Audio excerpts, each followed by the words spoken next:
हमारे दबे कुचले वंचित शोषित समाज जागेगा नहीं, तब तक उनके अधिकार मिलेगा नहीं। हमारा आरक्षण का कोटा सिर्फ पिछड़ा समाज के लिए ही क्यों आप माने कैप्चर करके रखे हुए? हमारी आबादी अगर 54% का है तो हमें भी 54% का आरक्षण मिलना चाहिए। जनता को मूर्ख बनाने के लिए ये सब बोलते रहते हैं कि हम स्थानीय नीति लागू कराएंगे, सरना कोड धर्म लागू करेंगे। प्रधानमंत्री मोदी जी आए, इतना हजारों की भीड़ जनसंख्या में लोग देखते रह गए कि कुछ कुछ हम लोग के बारे में, पिछड़ा वर्ग के बारे में बोलेंगे, लेकिन एक भी शब्द उनका नहीं निकला। झारखंड में विधानसभा चुनाव की तैयारी में लगभग पार्टियां लग गई है और इस विधानसभा चुनाव से पहले देश के प्रधानमंत्री ने भी झारखंड में दस्तक देने का काम किया। लेकिन झारखंड के 54% आबादी जिन उम्मीदों को लेकर के आस में बैठे हुए थे, न तो उन उम्मीदों पर देश के प्रधानमंत्री नरेंद्र मोदी ने एक शब्द कही और ना ही उनकी उम्मीदों पर ऐसी कोई बात कहा जिससे 54% आबादी की आशा जग जाए कि जिसकी लड़ाई यह समुदाय आजादी के 75 वर्ष से लड़ रहा है उसमें इस बार मुकम्मल होगा। और झारखंड में खास करके जो 54% आबादी है, जो लगातार अपनी हक अधिकार, अपनी हुकूक के लिए लड़ाई लड़ रहा है, आज भी अपने आप को झारखंड प्रदेश में उपेक्षित महसूस करता हुआ दिखाई देता है। जिस समुदाय से प्रधानमंत्री आते हैं वह समुदाय भी कहीं ना कहीं कुछ अपेक्षाओं के साथ उनके संबोधन को सुन रहा था और यह देखना चाह रहा था कि अपने संबोधन के किसी एक सेकेंड में भी अपने स्वजातीय के लिए, अपने समुदाय के लिए कोई ऐसी बातें कर दे जिससे उस समुदाय को लगे कि अब झारखंड प्रदेश में उनके समुदाय के लोग, ओबीसी वर्ग के लोग बंधुआ मजदूर नहीं, अब उन्हें भी लगना चाहिए कि उन्हें अपना हक अधिकार अब मिलने वाला है। खास करके आरक्षण के मुद्दों को लेकर के यह प्रदेश कहीं ना कहीं पिछले 24 वर्षों से और आजादी के 75 वर्षों से लड़ाई लड़ता हुआ दिखाई दे रहा है। हमारे साथ झारखंड लोक हित अधिकार पार्टी के झारखंड प्रदेश के उपाध्यक्ष और रांची जिला के अध्यक्ष हैं हमारे साथ। सर, देश के प्रधानमंत्री लगातार यह बातें कही जाती है कि वह ओबीसी समुदाय से आते हैं, तेली जाति से आते हैं। 15 सितंबर को वो झारखंड की धरती पर आए। आप भी तेली जाति से आते हैं, ओबीसी से आते हैं। आप लोगों की क्या उम्मीदें थी कि जब 15 सितंबर को देश के प्रधानमंत्री झारखंड की धरती पर आए तो हमारे समुदाय के लिए, हम लोगों के लिए विशेष तौर पर क्या कुछ बातें करें? सबसे पहले तो जोहार आपके जनसभा चैनल को। सबसे पहले तो प्रधानमंत्री जी का आगमन कोई पहली बार नहीं हुई है।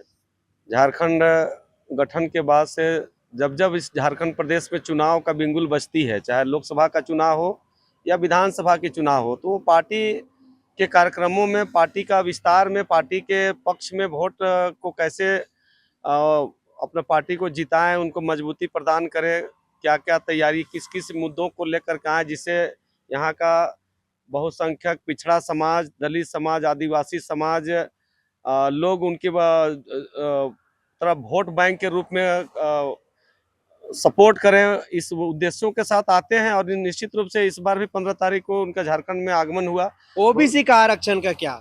ओबीसी आरक्षण मुंह बाए खड़ी है। मैं कह सकता हूं कि खास के झारखंड प्रदेश की बात करें या देश स्तर में बात करें तो ओबीसियों की जो स्थिति है, ये बहुत बड़ा दुर्भाग्य कह सकते हैं कि जिस समुदाय से माननीय प्रधानमंत्री जी आते हैं और जब से वो 2014 से जब से प्रधानमंत्री बने थे तो ओबीसी समाज जो बहुसंख्यक समाज है, जिसकी आबादी लगभग 54 से 55% इस राज्य और पूरे देश में है, बड़ी उम्मीद जगी थी कि जिस प्रकार अन्य समुदाय को आरक्षण नीति के तहत 100% आरक्षण आज पूरे देश में दिया जा रहा है, चाहे वो आदिवासी समुदाय हो, दलित समुदाय हो या अन्य, अब सवर्ण की भी बात कर ले तो आबादी से 3 गुना की संख्या में उसको आरक्षण प्राप्त हुआ। तो उम्मीद था कि प्रधानमंत्री जी 2014 से उम्मीद बनाए हुए लगातार संघर्ष भी हम लोग कर रहे हैं कि भाई हमारी आबादी सबसे अधिक है, हमारे लोग सबसे ज़्यादा पिछड़े हुए हैं, शिक्षा के क्षेत्र में, रोजगार के क्षेत्र में, नौकरी के क्षेत्र में, चाहे राजनीतिक क्षेत्र में, सभी क्षेत्रों में लगातार पिछड़ते जा रही है, जिसकी आबादी सबसे अधिक है। तो निश्चित रूप से मुझे लगता है कि प्रधानमंत्री जी को इस विषय पर गंभीरता से विचार करनी चाहिए। और मैं कह सकता हूं कि बहुत उम्मीद था, क्योंकि चुनाव का समय था, हम लोगों ने सोचा था कि भाई झारखंड में आने के बाद में जिस झारखंड के ओबीसी समाज को एकीकृत बिहार में 27% का आरक्षण मिलता था, वो एक षड्यंत्र के तहत भारतीय जनता पार्टी के नेतृत्व वाली सरकार ने ही उसे 14% करा दिया गया, जो बहुत बड़ा दुर्भाग्य है। एक तरफ आप देख सकते हैं कि दूसरे समाज के लोगों का आरक्षण निरंतर बढ़ती जा रही है, जिसकी आबादी है जितनी उतना 7% आबादी आरक्षण मिल रही है, और जो सबसे ज्यादा समुदाय इस देश और राज्य के अंदर में उसके आरक्षण को निरंतर घटाते जा रहा है। तो मैं जो 27% जो हम लोग को मिल रहा था वो 27 तो कर नहीं रहा। अब तो हम लोग का मांग है कि भाई हमारी आबादी अगर 54% का है तो हमें भी 54% का आरक्षण मिलना चाहिए। अब ये 50% का जो माननीय सुप्रीम कोर्ट के माध्यम से के आड़ में जो रिजर्व बैंक की तरह रखा गया है, ये एकदम बेबुनियाद है, निराधार है। आप जब सभी लोगों को जब आप रेवड़ी बांट रहे हैं आरक्षण के रूप में जनसंख्या के आधार पर, तो सारा आरक्षण का कोटा सिर्फ पिछड़ा समाज के लिए ही क्यों आप माने कैप्चर करके रखे हुए हैं? झारखंड का सपना भाजपा का सपना है। मोदी जी के 52 मिनट के संबोधन में क्या यह बातें सत्यार्थ होते हुए दिखाई दी? आप लोगों ने देखा जो कह रहे हैं कि झारखंड का सपना भाजपा का सपना है। सपना तो सपना ही होता है। अब उस सपने के बारे में क्या कहा जाए? सपने पहले भी दिखाए गए हैं, फिर दिखाए जा रहे हैं। मैं चाहे इंडिया गठबंधन की सरकार हो, चाहे एनडीए गठबंधन की सरकार हो, सभी लोग चुनाव के समय बड़े बड़े सपने दिखाए जाते हैं, लेकिन आज भी जो यहाँ का जो मूल निवासी है, जो झारखंडी पहचान के मुहताज हैं, जो यहाँ का युवा बेरोजगार नौजुवक लोग नौकरी के लिए आज दर दर भटक रहे हैं, रोजगार नहीं मिल रही है। आए दिन आंदोलन के दरमियान पुलिस की लाठी और आंसू गैस के गोले की सामना करना पड़ रहा है, महंगाई आसमान छू रही है। आज किसी भी क्षेत्र में किसी को सामाजिक न्याय नहीं मिल पा रही है। इसीलिए ये सब जो इनका जो भाषण है और जो आश्वासन है, ये सब जग जाहिर है, सारे लोग जान रहे हैं। समय हम लोग जब लंबे समय से इस देश का आम जनता, इस देश के आम आवाम जब इस बात को मुखर होकर के डिमांड कर रही है तो कि जाति जनगणना अब समय की मांग है, अब आरक्षण नीति में भी सुधार होनी चाहिए।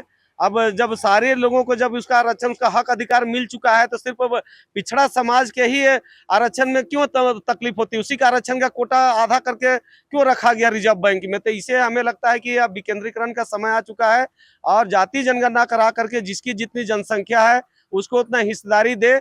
बहुत जल्द इस देश के अंदर में एक बहुत बड़ा उलगुलान होने जा रहा है। सामाजिक न्याय की लड़ाई हम लोग उस बात की शुरुआत कर दिए हैं, और अगर यदि समय रहते केंद्र की सरकार हो चाहे राज्य की सरकार हो, अगर इस दिशा में अगर ठोस पहल नहीं करती है जाति जनगणना के लिए, अगर सबको अगर समान व्यवस्था के तहत अगर आरक्षण नहीं देती है, उनका हक अधिकार के बारे में अगर चिंतन नहीं करते हैं, तो अब सामाजिक न्याय की लड़ाई लोक हित अधिकार पार्टी के नेतृत्व में देशव्यापी आंदोलन के रूप में हम लोग छेड़ रखा है। और बहुत जल्द आपको 2024 का चुनाव में भी आपको देखने को मिलेगा कि अगर इनकी नीतियों में सुधार नहीं हुई, पिछड़ा समाज को यदि समाज के जिसकी आबादी जितनी है अगर उसको राजनीतिक क्षेत्र में भी अगर प्रतिनिधित्व नहीं मिलती है, आरक्षण नीति में सुधार नहीं होती है, तो हम लोग सभी लोग अब वो बंधुआ वोटर बन के अंधभक्ति में नहीं रहेंगे। आप लोग पढ़े लिखे हो, जागरूक लोग हो रहे हैं। हम लोग लगता है कि लोक हित अधिकार पार्टी के नेतृत्व में सामाजिक न्याय की जिस लड़ाई को हमने छेड़ा है, जाति जनगणना की बात कर ले, चाहे वोटर पेंशन की बात कर ले, चाहे निःशुल्क शिक्षा, निःशुल्क चिकित्सा, समान व्यवस्था में अब तुष्टिकरण और भेदभाव की राजनीति नहीं चलेगी। चाहे जिस स्तर का भी शिक्षा हो, जिस स्तर का भी इलाज की व्यवस्था हो, सारा सरकारी खर्च में निःशुल्क हो और सरकारी स्तर पर हो। इन मुद्दों के साथ पूरे देश व्यापी हम लोग ने आंदोलन छेड़ा है, और इसका नज़ारा अब हम लोग को सड़क से लेकर के सदन तक हम लोग को देखने को मिलेगा। और ये बात जरूर है कि हमारी लड़ाई व्यर्थ नहीं जा रही है। जब हम लोग ने जो लोकसभा चुनाव से पहले हम लोग इस बात को उल्लान किए थे, आज बड़ी बड़ी पार्टियों में कहीं ना कहीं सुर बदलते नजर आ रही है, लेकिन उसके नियत और नीति में समानता नहीं है। इसलिए मैं कह सकता हूं कि ये सिर्फ चुनावी जुमलेबाजी है। आने वाला समय में अगर इस राज्य में और पूरे देश में अगर कोई सामाजिक न्याय की लड़ाई लड़ेगी, समान व्यवस्था में निःशुल्क शिक्षा, निःशुल्क चिकित्सा की लड़ाई लड़ेगी और लागू करेगी, चाहे वोटर पेंशन लागू कराने की बात होगी, चाहे समता मूलक समाज का गठन करने की बात होगी, तो लोक हित अधिकार पार्टी मुखर होकर के एक बड़ी आंदोलन खड़ा करेगी और सरकार आते ही हम लोग इसको जमीन पर उतारने का काम करेंगे। तो लोक हित अधिकार पार्टी झारखंड सहित पूरे देश में जो है सामाजिक न्याय के आंदोलन करने जा रही है, उलगुलान करने जा रही है। हमारे साथ रांची जिला अध्यक्ष है। झारखंड 24 वर्ष का हो गया है, लेकिन अब तक ना तो यहाँ पर स्थानीय नीति परिभाषित हो पाई है, ना ही नियोजन नीति परिभाषित हो पाया है। झारखंड के वर्तमान हेमंत सोरेन के नेतृत्व वाली सरकार ने विशेष सत्र बुला करके स्थानीय नीति का विधेयक पारित करके राजभवन भेजा, ताकि उनको 9वीं अनुसूची में भेजा जाए, ताकि इसको लेकर के कानून बनाया जाए। कानून बनाने के बाद जो है कोर्ट में कोई चैलेंज नहीं कर सकेगा। देश के प्रधानमंत्री कई बार झारखंड का दौरा कर चुके हैं। 15 सितंबर को भी आए थे। 52 मिनट के संबोधन पर ना तो स्थानीय नीति पर उन्होंने कुछ कहा, ना ही नियोजन नीति पर उन्होंने कहा। किस तरीके से देख रहे हैं इसको? चलिए, बहुत बहुत धन्यवाद आप सभी मीडिया भाई बंधुओं, और ख़ास करके आपको, जो आप इस जंगल में भी, जहां भी हम लोग मौजूद हैं, झारखंड के रांची ज़िला के सुकुरहुटू भामाशाह नगर में हम लोग हैं। यहाँ पर आप आने का कोशिश किए। इसका मतलब है कि आप लोग भी जान चुके हैं कि ये सामाजिक न्याय की जो लड़ाई है, लोकहित अधिकार पार्टी ही लड़ सकती है, अन्यथा और कोई पार्टियां नहीं लड़ सकती है। स्थानीय नीति का जो अभी तक जो मुद्दा देख रहे हैं, ये जो भी पार्टी अभी तक आई है या सरकार बनाई है, तो इन लोग सिर्फ यही लोक लुभावनी हर बार बातें करते रहते हैं और यहाँ से पारित करके इसलिए आगे भेजते हैं कि वहाँ भी जो हम बोलेंगे वही होगा, और सिर्फ हम यहाँ जनता को मूर्ख बनाने के लिए ये सब बोलते रहते हैं कि हम स्थानीय नीति लागू कराएंगे, सरना कोट धर्म लागू कराएंगे, अन्य प्रकार के बहुत। आज जो पिछड़ा वर्ग की आप बात कर रहे हैं, तो पिछड़ा वर्ग का आवाज़ कहाँ? हमारे जब प्रधानमंत्री मोदी जी आए, इतना हजारों की भीड़ जनसंख्या में लोग देखते रह गए कि कुछ कुछ हम लोग के बारे में, पिछड़ा वर्ग के बारे में बोलेंगे, लेकिन एक भी शब्द उनका नहीं निकला। सभी लोग निराश उदास होकर के अपने घर लौटे। वो भी जान चुके हैं कि हम लोग बनाते जरूर हैं, लेकिन ये भी वही कुछ शासक वर्ग लोगों की आवाज़ उठाते हैं जो जिनके हैंडल में वो आते हैं। तो इसलिए ये मुद्दा सर सिर्फ बोलने का है उन लोगों के। अब कहीं ना कहीं हमारा पिछड़ा वर्ग लोग भी जाग चुका है और ये जान चुका है कि नहीं, अब जो लोग हम लोग के लोक लुभावनी बातें करके बोलता है उसके पीछे नहीं जाना है। आज गांव गांव, घर घर, गली गली, उससे भी अभी देखिए, हम लोग कुछ दिन पहले लोकहित अधिकार पार्टी का बाइक रैली सड़क सड़क निकाल के लोग घर घर जा करके हम लोग बताए हैं कि यदि कोई पार्टियां हैं तो लोकहित अधिकार पार्टी है, जो सामाजिक न्याय, सभी को समान शिक्षा के तहत उच्च स्तरीय शिक्षा, निःशुल्क शिक्षा उच्च स्तरीय मिलना लागू करवाएगा, और वोटर पेंशन की जो बात करता है लोकहित अधिकार पार्टी करता है। यदि हम और आप वोट देते हैं तो पेंशन भी हमको और आपको मिलना चाहिए, न कि जो सांसद विधायक एक बार बनते हैं उसको 5-5 पेंशन लागू हो जाता है, तो उनको मिलना चाहिए। तो जिसकी जितनी जनसंख्या भारी उसकी उतनी हिस्सेदारी, यह बात मान्यवर कांसीराम कहा करते थे। आजाद भारत में भी आज कई ऐसे समुदाय हैं जो जातीय जनगणना को लेकर के आंदोलन कर रहे हैं, मांग कर रहे हैं। क्या लगता है, क्यों नहीं जातीय जनगणना इस देश में कराई जा रही है? क्यों नहीं इस पे मुहर लग रहा है?